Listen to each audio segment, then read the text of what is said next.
दोस्तों, इस वीडियो में बांग्लादेश में जो अभी स्थिति उत्पन्न है उसकी चर्चा खूब हो रही है। उस स्थिति को तो समझेंगे ही कि वहाँ पर विवाद क्या है, क्यों है। लेकिन उससे पहले एक नाम है जिसकी चर्चा सोशल मीडिया पर खूब होने लगी है और वो नाम है तजनुवा जमीन की।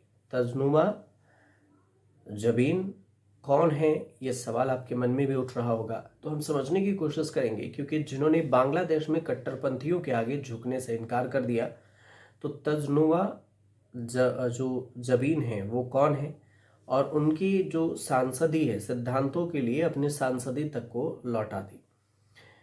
तो ये खुलकर जो बांग्लादेश में तजनुबा जबीन ने कट्टरपंथी संगठन जमात ए इस्लामी के साथ गठबंधन के खिलाफ खुली बगावत कर दी। उन्होंने न केवल पार्टी से इस्तीफा दिया है बल्कि ढाका 17 जैसी प्रतिष्ठित सीट पर का जो टिकट है वो भी लौटा दिया। अब तजनुवा ने साफ कहा है कि ये चुनावी रणनीति नहीं है बल्कि 125 उम्मीदवारों के साथ विश्वासघात है। बांग्लादेश की राजनीति इस समय उथल पुथल से गुजर रही है और तख्ता पलट, हिंसक जो आंदोलन है, इसके बाद भी यहाँ पर जो पार्टियां हैं वो जनता को उम्मीद दे रही है कि वो पुराने समझौते वाली राजनीति से अलग है। लेकिन ये भरोसा हो नहीं रहा। सत्ता की भलाई और चुनावी रणनीति सब कुछ सामने है। तथाकथित जो क्रांतिकारी दल हैं और उसी रास्ते पर चल भी रहे हैं। अब ऐसे में एक नाम जो सबको चौंकाया वो तजनुवा जो जमीन है उनका, जो कि कट्टरपंथी के आगे झुकने से इनकार किया।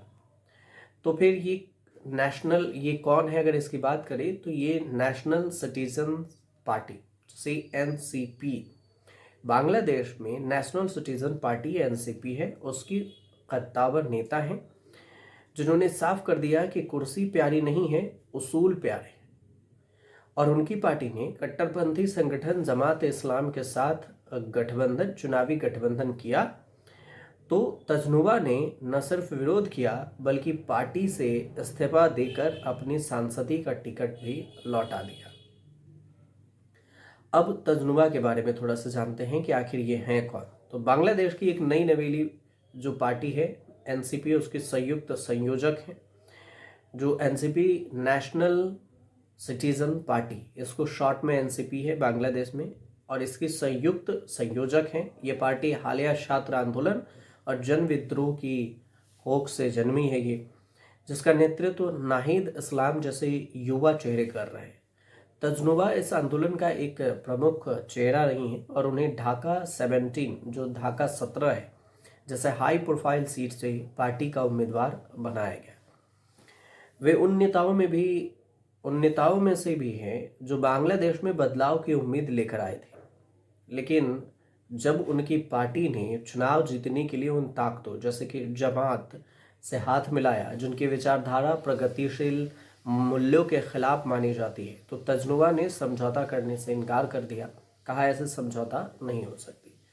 टिकट लौटाने की वजह जो है, फेसबुक पर उन्होंने एक पोस्ट किया और इसमें इस्तीफे का ऐलान किया और वजह बताई। उसमें काफ़ी चौंकाने वाली वजह है। वो वजह को जो वजह बताई है उनको हम पढ़ के आपको सुनाते हैं। उनका कहना है, जो चर्चा है, कि तजनुबा ने गठबंधन का विरोध इसलिए किया क्योंकि जमात ए इस्लामी महिलाओं को लेकर रूढ़िवादी सोच रखती है। लेकिन तजनुबा ने स्पष्ट किया कि मामला सिर्फ जेंडर या आइडियोलॉजिकल नहीं है बल्कि एक सुनियोजित धोखे का मामला है। सोशल मीडिया प्लेटफॉर्म फेसबुक पर वो लिखती हैं कि विचारधारा से ज़्यादा डरावनी वो प्रक्रिया है जिसके जरिए यह सब किया जा रहा है और इसे राजनीतिक रणनीति या चुनावी गठबंधन का नाम दिया जा रहा है। लेकिन मैं इसे एक सुनियोजित चाल कहूँगी, जिसे बहुत ही सावधानी से इस बिंदु तक, इस पॉइंट तक, इस स्थिति तक लाया गया है। 125 उम्मीदवारों के साथ विश्वासघात की बात कही है उन्होंने। सीट बंटवारे का समझौता कर लिया लेकिन 30 सीटों पर चुनाव लड़ने का फैसला किया। सबसे बड़ी बात यह है कि पार्टी ने इस फैसले को नामांकन की आखिरी तारीख तक लटकाए रखा। इसका नतीजा ये हुआ कि जिन 95 उम्मीदवारों का टिकट कटा, वे निर्दलीय उम्मीदवार के तौर पर पर्चा नहीं भर सकते, क्योंकि समय ही नहीं बचा था तो पर्चा कैसे भरते। तजनुबा लिखती है कि उन्होंने मामले के आखिरी पल तक खींचा ताकि कोई निर्दलीय उम्मीदवार के रूप में चुनाव न लड़ सके और कल नामांकन जमा करने की जब आखिरी तारीख थी तब कुछ पलक झपकाते ही अराजकता में डाल दिया गया। उन्होंने कई सारी चीज़ें हैं जिसका जिक्र किया है, महिलाओं को लेकर भी जिक्र किया है। इसके अलावा उन्होंने बताया है कि ये सीधे तौर से धोखेबाजी का काम है। अब समझते हैं थोड़ा सा जो हालिया मुद्दा है बांग्लादेश में उसको लेकर। तो जो घटनाक्रम है उसको देखते हुए अल्पसंख्यकों की स्थिति पर भारत ने चिंता जताई है और वहाँ जिस तरह से अल्पसंख्यकों पर हमला हो रहा है, हिंदुओं को वहाँ पर मारा पीटा जा रहा है, इस तरह से पड़ोसी मुल्क जैसे भारत है उस पर प्रतिक्रिया दी। बांग्लादेश के भी विदेश मंत्रालय है उसने एक बयान जारी किया और टिप्पणी की कि ये तथ्यहीन है। ऐसा नहीं है कि हिंदुओं को सिर्फ टारगेट किया जा रहा है। देश में सांप्रदायिक सौहार्द को लेकर फैलाए गए गलत और बढ़ा चढ़ाकर पेश किए गए दावे हैं जो कि पूरी तरह से झूठे हैं। ये बांग्लादेश की सरकार कह रही है, जिसका वीडियो सामने आ चुका है वो सरकार ऐसे झूठे बात कह रही है। सरकार का कहना है कि बांग्लादेश में लंबे समय से सभी समुदायों के बीच में शांति और भाईचारे की परंपरा रही है। अभी जो बात हो रही है वो गलत है। कुछ आपराधिक घटनाओं को जानबूझकर जो हिंदुओं के खिलाफ बड़े पैमाने पर उत्पीड़न के रूप में दिखाया जा रहा है। बांग्लादेश का आरोप है कि भारत के कुछ हिस्सों में इन घटनाओं का गलत इस्तेमाल करके बांग्लादेश के खिलाफ माहौल बनाया जा रहा है। आम लोगों को बांग्लादेश और उसके दूतावास और संस्थाओं के खिलाफ भड़काया जा रहा है। बांग्लादेश सरकार ये भी दावा करती है कि भारतीय विदेश मंत्रालय के प्रवक्ता की ओर से जिस व्यक्ति का जिक्र किया गया वह एक नामजद अपराधी था और उसकी मौत उस समय हुई जब वह एक मुस्लिम साथी के साथ जबरन वसूली कर रहा था। ये लॉजिक दे रहा है बांग्लादेश। बाद में उसके साथी को गिरफ्तार कर लिया गया और इस घटना को अल्पसंख्यकों के साथ व्यवहार से जोड़ना गलत है, भ्रामक है।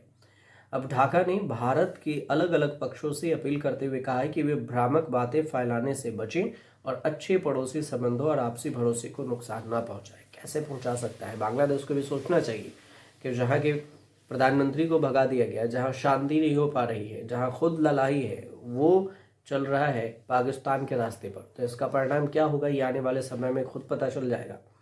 लेकिन फिलहाल जो बांग्लादेश की स्थिति है उस स्थिति को लेकर हमने आपको ये जानकारी बताई कि अभी क्या कुछ चल रहा है। उसमें दो चीज़ें हैं। एक नाम, जिस नाम की चर्चा काफ़ी हो रही थी कि तजनुमा ज़मीन ने अपनी टिकट क्यों लौटा दी, कौन है, और दूसरा कि बांग्लादेश में जो हिंसक घटनाएं हुई हैं उसको लेकर जो वहाँ हिंदुओं पर अत्याचार किया जा रहा है उसको लेकर बांग्लादेश सरकार ने जवाब दिया है। क्या जवाब दिया वो हमने आपको पढ़ के बताया। फिलहाल आपको जानकारी सही लगे, इस पर आपकी कोई टिप्पणी हो तो आप हमें कमेंट कर ज़रूर बताइएगा और हमारे चैनल से जुड़ जाइएगा।